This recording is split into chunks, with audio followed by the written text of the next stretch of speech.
जय सिया राम दोस्तों। ये बहुत ही सुंदर कथा। जब रावण अपनी सारी निशाचर राक्षसियों को पास में बुलाकर बोला कि तुम सीता को भय दिखाओ और धमकाओ, 1 महीने के अंदर अंदर सीता मेरी बात नहीं मानती है तो मैं इसे अपनी तलवार से मार दूंगा। ऐसा कहकर दोस्तों जब रावण अपने भवन में चला गया और राक्षसियों ने सीता जी को बहुत प्रकार से धमकाया और सीता से कहा तुम रावण की बात को मान लो, बहुत प्रकार से भय दिखाया। लेकिन यहाँ पर एक राक्षसी और थी जो प्रभु के चरणों में बड़ा प्रेम करती थी। वो कथा आप सुने, श्रवण करें। त्रिजटा नाम राक्षसी एका, राम चरण रति निपुण विवेका, सबनो बोल सुनाय सो सपना, सीता से ही करयो हित अपना। उसमें एक त्रिजटा नाम की राक्षसी थी जो ज्ञान में चतुर और श्री राम जी के चरणों की प्रेमी थी। दोस्तों जब सब राक्षसियों को बुलाकर उसने अपना स्वप्न सुनाया और कहा कि सीता जी की सेवा करके अपना भला कर लो। सपने बानर लंका जारी, जात धानु से ना सब मारी, खर आरुण नगन 10 शीसा, मुंडित सिर खंडित भुज बीसा।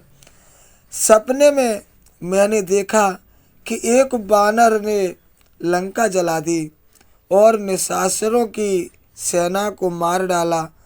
रावण नंगे शरीर और गधे पर सवार था। उसके सिर मुड़े हुए थे और 20 भुजाएं कटी हुई थी। ये विधि सो दक्षिण दिश जाई, लंका मनहु विभीषण पाई, नगर फिरी रघुबीर दुहाई, तब प्रभु सीता बोल पठाई। इस प्रकार वह दक्षिण दिशा की ओर जा रहा था और लंका मानो विभीषण को मिल गई है। नगर भर में श्री राम जी की दुआई फिर गई। तब प्रभु ने सीता को बुला लिया।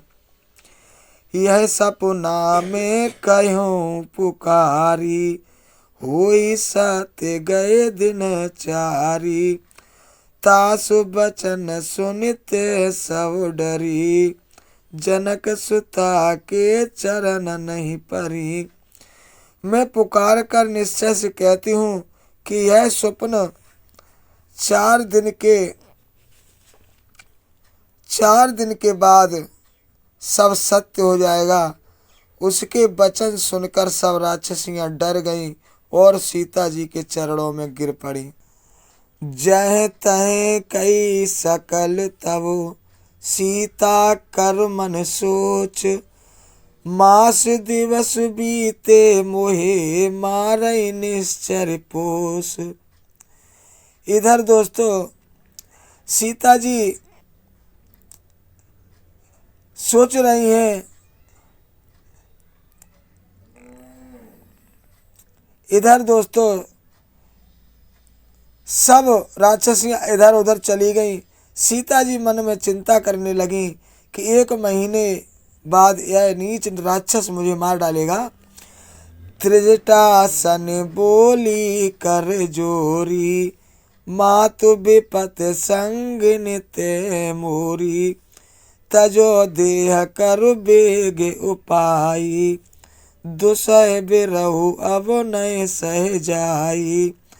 सीता जी त्रिजटा से हाथ जोड़कर बोली, हे माता, विपत्ति में मेरा साथ देने वाली तुम ही हो। कोई ऐसा उपाय शीघ्र करो जिससे मैं अपना शरीर छोड़ सकूं। अब यह दुस्सह बिरह अब सहा नहीं जाता। आन काट रचु चिता बनाई, मातु अनल पुनि देह लगाई। सत्य करई मम प्रीति सयानी, सुने को श्रवण शूल समुवानी। सीता जी बोली, हे माता, तुम लकड़ी लाकर चिता बना दो, फिर उसमें आग लगा दो और तुम मेरी प्रीत सत्य कर दो। अब इन कानों में रावण के शूल के समान दुख देने वाले वचन को सुने नहीं जाते। और क्या बोली है सीता जी? सुनत बचन पद गए समुझायस, प्रभु प्रताप बल सुजसु सुनायसु।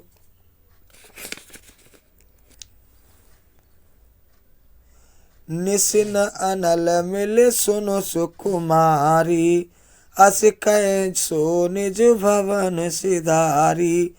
सीता जी के वचन सुनकर त्रिजटा ने चरण पकड़कर उन्हें समझाया और श्री राम जी का बल प्रताप और सुजस सुनाया। वह बोली, हे राजकुमारी, रात्र में अग्नि नहीं मिलेगी। ऐसा कहकर वह अपने घर चली गई। कह सीता विधिभा प्रतिकूला, मिलहि न पावक मिटहि न सूला। देखियत प्रगट अगगन अंगारा, अवन न आवत एकहु तारा। सीता जी मन ही मन में बोली, क्या करूं? सब देव ही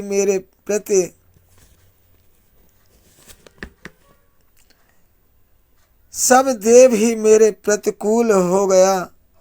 न तो अग्नि ही मिलती है, न दुख ही दूर होता है। आकाश में बड़े बड़े अंगारे दिखाई दे रहे हैं, परंतु पृथ्वी पर एक भी तारा नहीं गिरता। पावक मैं शशि स्रवत न आगी, मानव मोहि जानो हत भागी। सुनहि विनय मम बिटप अशोका, सत्य नाम करु हरु मम शोका। चंद्रमा भी अग्निमय है, परंतु मुझे भयहीन जानकर वह भी आग नहीं बरसा रहा है। हे अशोक वृक्ष, मेरी विनय सुन, मेरा शोक दूर कर अपने नाम को सत्य कर ले। नूतन किस लय अनल समाना, देह अग्नि जन करई निदाना।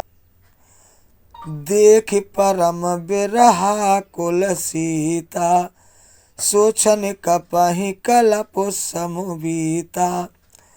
तेरे नवीन पत्ते आग के समान लाल हैं, मुझे अग्नि दे, बिरह की सीमा को न ला। सीता को बिरह से अत्यंत व्याकुल देखकर वह क्षण भर समय हनुमान जी को कल्प के समान बीता। कप कर हृदय विचार, दीन मुद्र का डार। और जन अशोक अंगार, दीन हरस उठ कर गए हो। तब हनुमान जी ने विचार कर सीता जी के सामने श्री राम की अंगूठी डाल दी, मानो अशोक ने अंगारा दे दिया। सीता ने प्रसन्न होकर उसे हाथ में उठा लिया। दोस्तों, हनुमान जी ने प्रभु श्री राम ने जो मुद्रिका दी थी वो सीता जी के सम्मुख डाल दी है और सीता जी ने उस अंगूठी को ले लिया है और देख रही हैं। अब आगे की कथा अगली वीडियो में दिखाऊंगा। जय सिया राम।